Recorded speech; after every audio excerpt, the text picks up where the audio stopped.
Sí, muy buenos días. Vamos a buscar la palabra en el libro de Isaías, Isaías capítulo 6.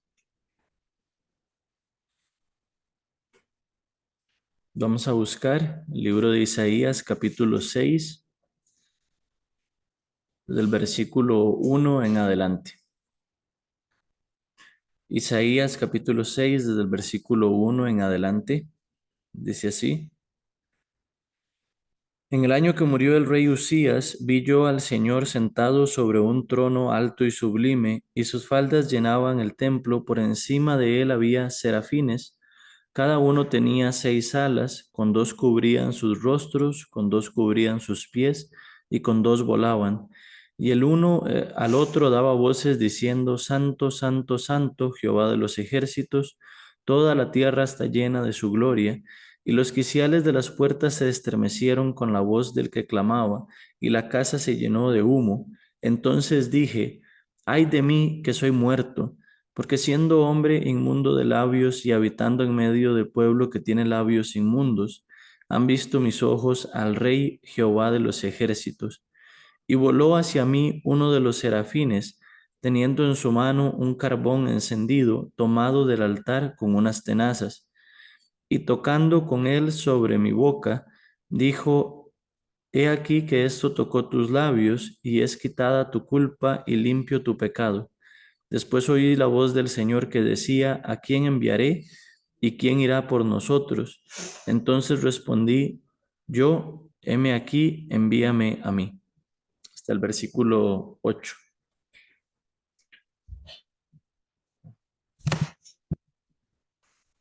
Después de haber recibido la salvación a través de la obra de Jesús y por la gracia de Dios, había algo que siempre me llamó mucho la atención acerca de la Biblia. Y eso que me llamó mucho la atención fue el hecho de que el testimonio que encontraron diferentes personajes de la Biblia era el mismo testimonio que nosotros podemos encontrar dentro del Evangelio.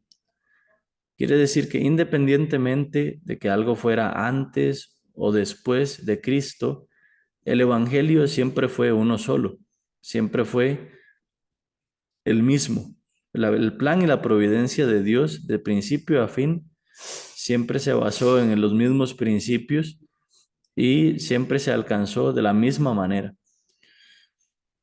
Por ejemplo, cuando nosotros vemos Isaías capítulo 6, aparece el testimonio del profeta Isaías. Entonces, superficialmente nos es difícil darnos cuenta de qué se trata, de qué está hablando. Pero si profundizamos un poquito más acerca de lo que dice, entonces podemos darnos cuenta de qué manera Isaías pudo recibir la salvación, qué fe tuvo. Y también dentro del libro de Isaías hay diferentes versículos que nos muestran acerca de el evangelio. Primeramente, nosotros vemos que Isaías tuvo una visión en el cual pudo ver el trono de Dios. Pero la reacción de Isaías es algo que nos llama mucho la atención, porque ante semejante visión, viendo a Dios en su trono, dice que sus faldas llenaban el templo y los serafines estaban todo el día adorando: Santo, Santo, Santo. Entonces esa parte nos llama la atención. Alguna persona quizá podría pensar: wow, qué envidia, cómo me gustaría ver algo así. Pero la reacción de Isaías fue bastante interesante, porque en el versículo 5 Isaías dice: Entonces dije: Ay de mí, que soy muerto, porque siendo hombre inmundo de labios y habitando en medio de pueblo que tiene labios inmundos, han visto mis ojos al Rey Jehová de los ejércitos. Entonces, cuando el profeta Isaías mira el trono de Dios, no dice: Gloria a Dios, hosana, aleluya. No dice nada de esto, sino que dice: Soy muerto. Porque al ver al Dios perfecto y santo y verse a sí mismo, entonces ve que hay una gran brecha. Muchas personas viven pensando que son buenos, excelentes, morales, éticos, pero si se pusiera delante de Dios, entonces creo que no podría mantener la cabeza en alto, no podría mantener la frente en alto. Pero cuando uno lee el libro de Isaías, tampoco pareciera que Isaías es una persona mal hablada. Pero cuando está delante de Dios, él cómo se siente? Se siente que es un hombre de labios inmundos. Se siente que es un hombre pecador. Se siente que es un hombre carente. Se siente que es un hombre deficiente. Entonces nos muestra, delante de Dios es diferente. Delante de los hombres usted se puede creer mejor que cualquiera, aunque tal vez solo en algunos puntos sea mejor, o quizá ni siquiera en esos puntos sea mejor, pero delante de los hombres uno se cree, pero delante de Dios no hay espacio para ese orgullo, para ese ego, para esa satisfacción, sino que inmediatamente el profeta Isaías dice, ay de mí que soy muerto, estoy muerto, no puedo estar en la presencia de ese Dios perfecto y santo. Aún los serafines eran el ángel de mayor rango, pero tenían una tarea exclusiva, alabar a Dios durante todo el día. Pero aún los serafines, con sus 6 alas, dice que con 2 cubren su rostro, con 2 cubren sus pies y con 2 vuelan. Entonces tiene 6 alas y está como alabando el trono de Dios, pero con su rostro cubierto y con sus pies cubiertos. Entonces, aún el serafín no puede ahí poner su rostro. Entonces, ¿cómo se habría sentido Isaías? Era una sensación difícil de describir. Presentía que yo soy un hombre pecador, aquí yo me muero. Ni los serafines pueden poner su rostro hacia Dios y yo, ¿cómo estoy aquí? No se sentía como contento, gozoso, y no se puso a alabar, no, se sentía completamente fuera de lugar. Entonces es muy importante como para poder recibir la salvación, el ubicarnos realmente quiénes somos delante de Dios. Para poder ubicar al hombre, Dios le había regalado la ley. A través de la ley que el hombre pudiera conocer de su pecado, pudiera ubicar su corazón en qué condición se encuentra delante de Dios. Por eso la ley tiene varias funciones. En el libro de Romanos describe que es para el conocimiento del pecado. En el libro de Gálatas dice que es nuestro ayo para llevarnos a Cristo. Y en el libro de Hebreos dice que la ley tiene la sombra de los bienes venideros. Entonces, esos 3 usos son muy importantes. Primeramente, conocer nuestra posición. El pueblo de Israel pensaba, somos el pueblo escogido, somos un pueblo bueno, somos el pueblo que Dios eligió. Entonces Dios les dijo, ¿podrían cumplir la ley de Dios? Ellos dijeron, sí, claro. Cuando les entregó, llegó el pecado y la muerte. Entonces se dieron cuenta, esta ley no puede utilizarse para alcanzar la justificación. A través de esta ley nadie puede ser salvo. A través de esta ley nadie puede ser justo. La función de esa ley, ubicarnos en la posición donde solo debemos ser salvados por Jesucristo. Entonces aquí el profeta Isaías está ubicado en esa posición. Mientras que tiene esta visión, su corazón se ubica. Dios es santo, perfecto, yo soy un hombre inmundo, yo me muero estando aquí, yo no puedo estar aquí. Entonces una vez que llega a ese entendimiento, podemos ver en el versículo 6 que dice que voló hacia él uno de los serafines, teniendo en su mano un carbón encendido, tomado del altar con unas tenazas. Nosotros hemos escuchado la palabra recientemente y sabemos que el tabernáculo que erigió Moisés y los templos que se establecieron en la tierra, fuera en el tiempo de Salomón o en el tiempo de Zorobabel, todo eso eran réplicas, basado en uno real, basado en uno no hecho de manos, basado en un templo celestial. Entonces aquí Isaías se encuentra en el templo de Dios. Dice que un serafín tomó un carbón encendido de el altar. Entonces, cuando nosotros observamos el tabernáculo o el templo, hay diferentes altares.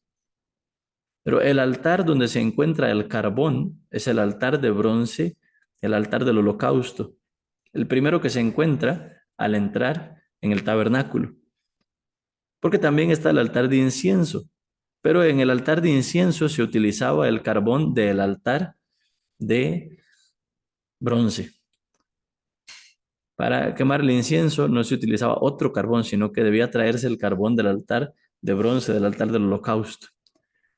Entonces aquí la Biblia nos muestra algo interesante.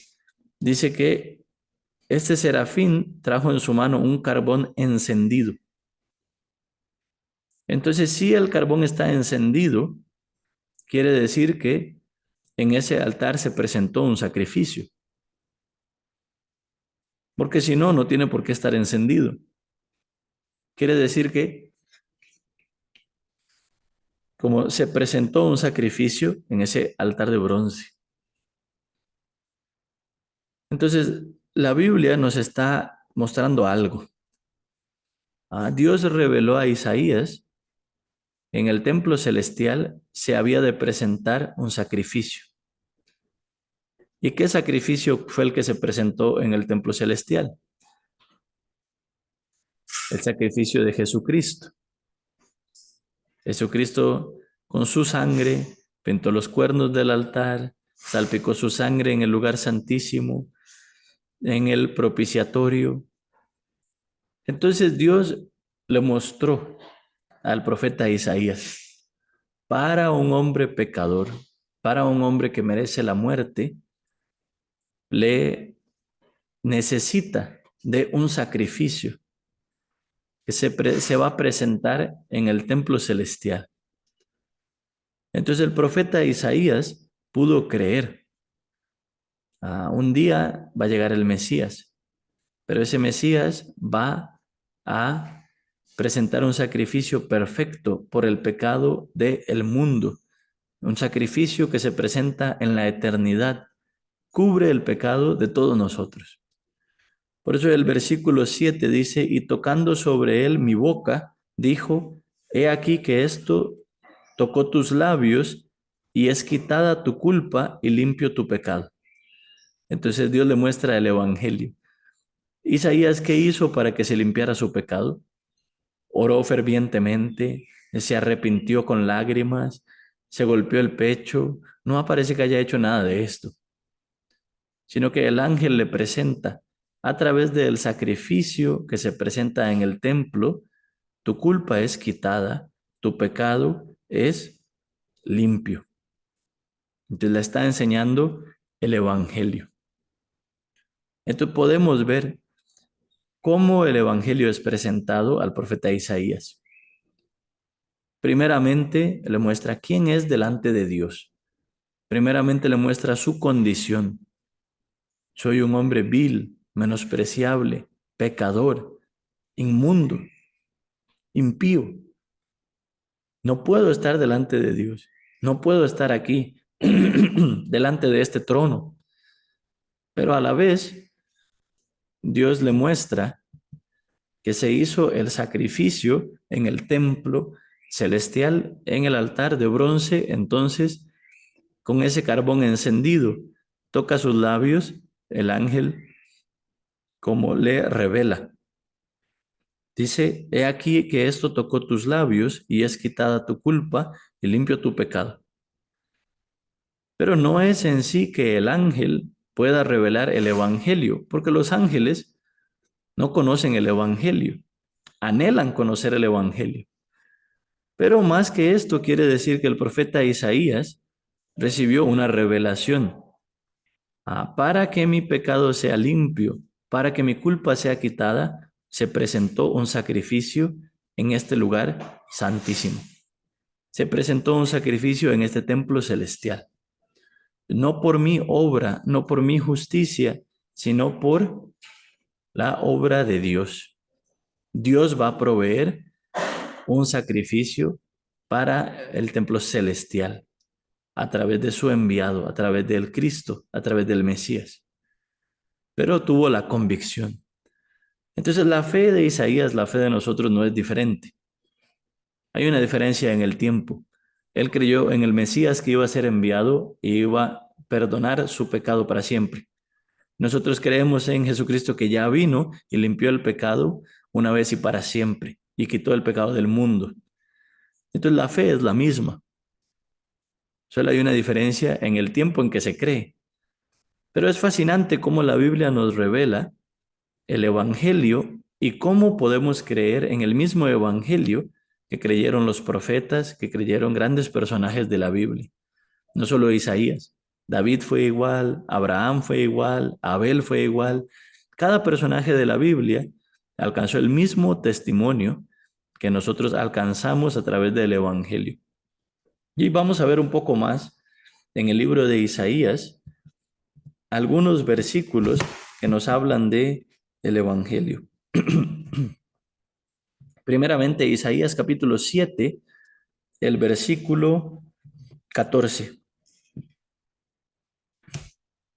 Un capítulo después de que el profeta Isaías tuvo esta revelación, escribe de manera precisa acerca del Mesías.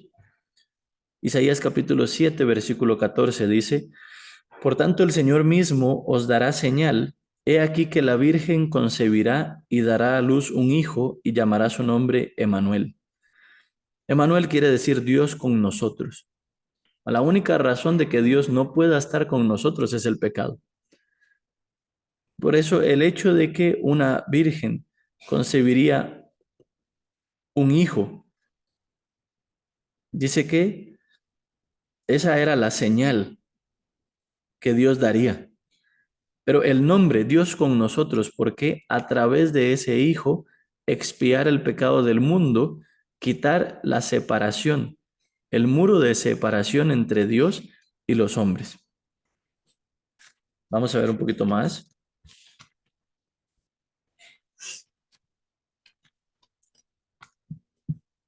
Isaías capítulo 59, el versículo 1.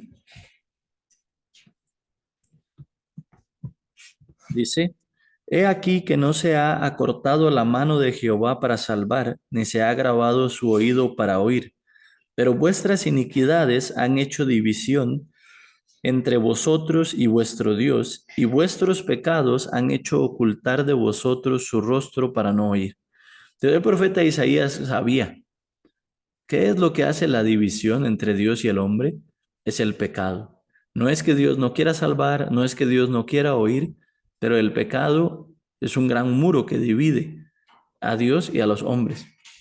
Entonces, si que Dios diera una señal, que una virgen daría un hijo, daría su nombre, pondría su nombre Emmanuel, quiere decir Dios con nosotros. Pero a causa de nuestro pecado, Dios no puede estar con nosotros. Entonces, ese Mesías, ese enviado de Dios, ciertamente tendría que expiar el pecado. Entonces, lo que él ve en el capítulo 6, en el capítulo 7 está desarrollando esa idea. Dios dará a alguien que nazca de una virgen. Él va a ser el Mesías, el Cristo. A través de él quitar el pecado, ese muro de división entre Dios y los hombres. Una vez que lo quita, entonces puede testificar Dios con nosotros. Está hablando exactamente del Evangelio. Capítulo 59, versículo 6. Dice así: Sus telas no servirán para vestir, ni de sus obras serán cubiertos. Sus obras son obras de iniquidad, y obra de rapiña está en sus manos. La obra del hombre no tiene ningún valor delante de Dios. Isaías tenía eso claro, porque estando en ese trono, él decía, soy muerto. Ahí él no decía, Dios, yo he hecho bien esto. Dios, yo he sido buen profeta en esto.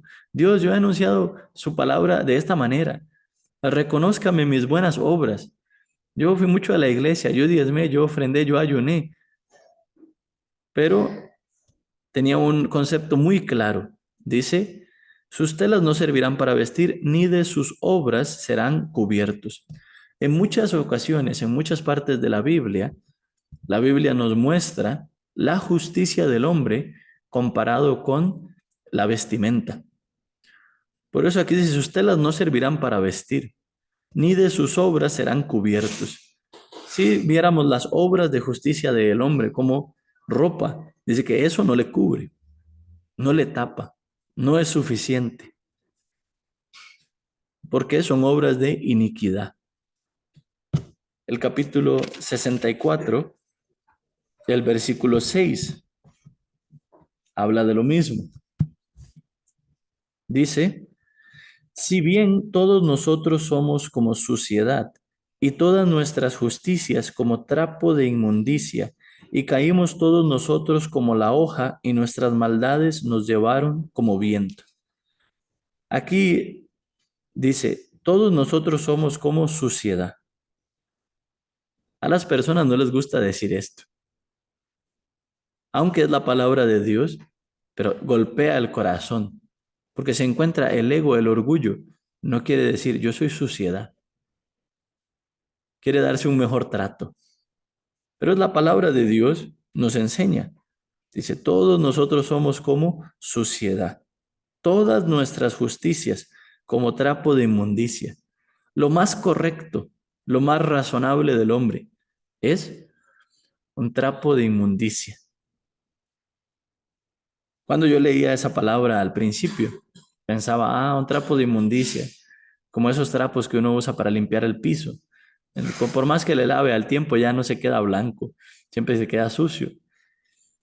Pero el trapo de inmundicia tenía otro uso, era otra connotación en el contexto que el profeta Isaías escribe.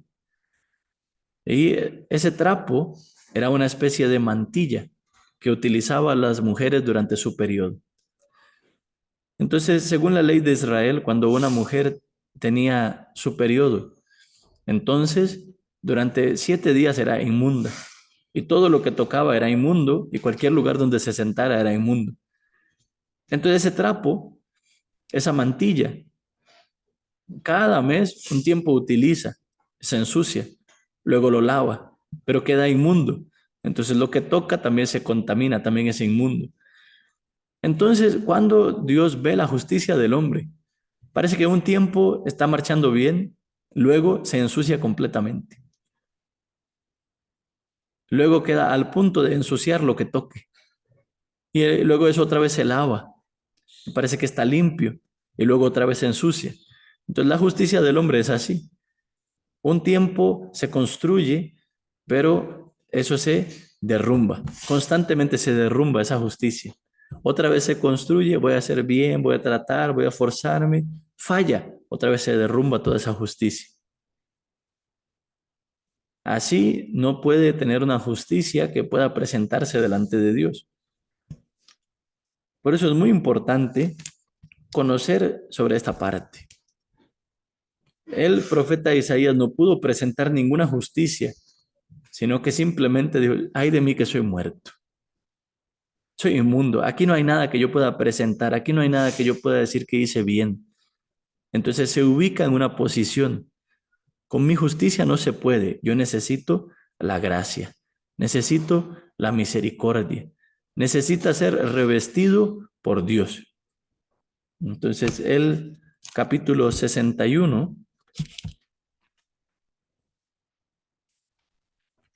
el versículo 10. Dice así, en gran manera me gozaré en Jehová, mi alma se alegrará en mi Dios, porque me vistió con vestiduras de salvación y me rodeó de manto de justicia, como a novio me atavió y como a novia adornada con sus joyas. Entonces, finalmente hay una conclusión. Con mi propia obra yo no puedo ser revestido. Con mi propia obra no me puedo cubrir. Mi justicia no alcanza para eso. Entonces, Dios prepara una justicia perdurable, una justicia eterna, como habla el libro de Daniel en el capítulo 9. Dice que Dios había preparado a través del Mesías una justicia eterna. Por eso aquí el profeta Isaías dice, en gran manera me gozaré en Jehová, mi alma se alegrará en mi Dios. ¿Por qué tenía tanto gozo? ¿Por qué tenía tanta alegría? Dice, porque me vistió con vestiduras de salvación. Entonces, ¿quién lo hizo? Dios lo hizo. Dios me vistió. Está hablando de la justicia de Dios. Cuando nuestra justicia no alcanza, Dios nos revela la justicia de Dios. La justicia de Dios se satisface, se cumple por la obra de Jesucristo.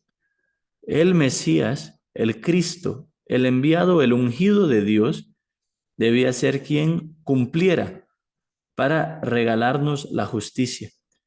Entonces nos muestra, la justicia que el hombre intenta construir no sirve, pero Dios preparó una justicia para revestir al hombre.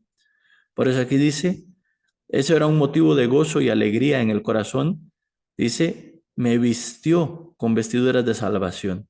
No es algo hecho por nosotros, sino es algo hecho por Dios. Me rodeó de manto de justicia. La justicia que yo no podía conservar, la justicia que yo no podía tener, Dios me cubrió con ese manto, me revistió. Por eso, cuando una persona cree en el sacrificio de Jesucristo, no puede ser más pecador. Porque ser viste con un manto de justicia y se hace llamar pecador no tiene sentido. Cuando se hace llamar pecador quiere decir que todavía se está vistiendo de su propia justicia que no le cubre.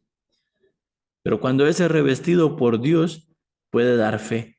Yo tengo el manto de la justicia, yo soy justo, yo he sido justificado, soy limpio, estoy cubierto con una vestidura de salvación. Entonces, sí cree de manera precisa, exacta, en la obra del Redentor, en la obra del Mesías, en la obra del Cristo. Entonces podría testificar fácilmente con convicción de esa manera. Pero cuando no ha creído el Evangelio, entonces tiene que decir que es pecador.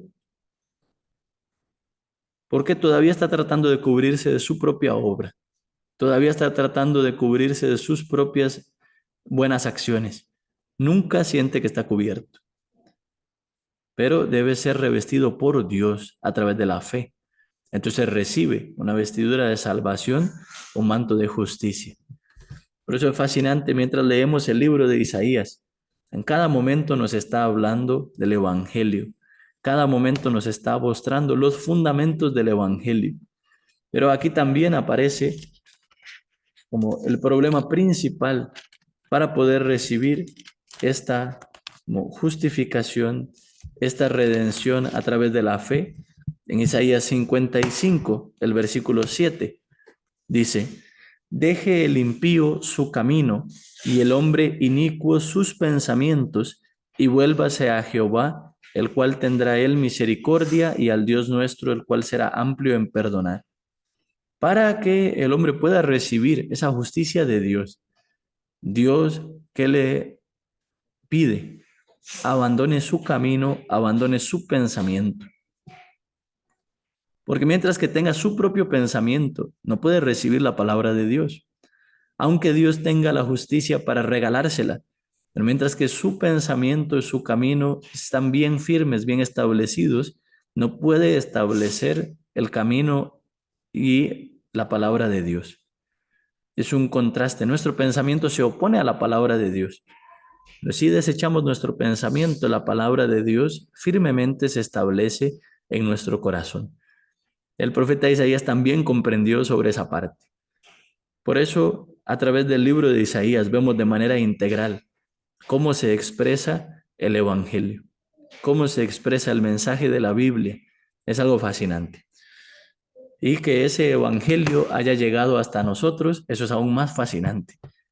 De una manera muy pura. el Evangelio nos ha sido, nos ha sido revelado, nos ha sido manifiesto, nos ha sido compartido.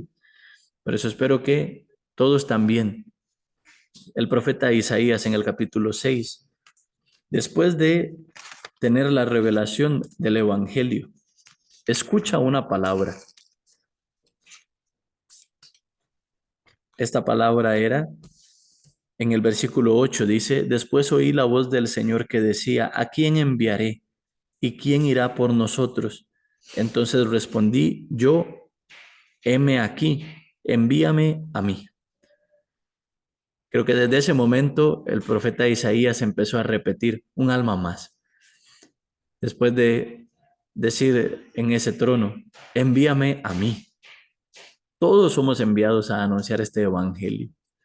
Pero espero que los hermanos también estén repitiendo, un alma más, al igual que el profeta Isaías. Heme aquí, aquí estoy, presente. Yo, no use a otro, úseme a mí. Y de esa manera anunciamos el evangelio a las personas que Dios nos permite. Amén. Vamos a llegar hasta acá. Vamos a orar.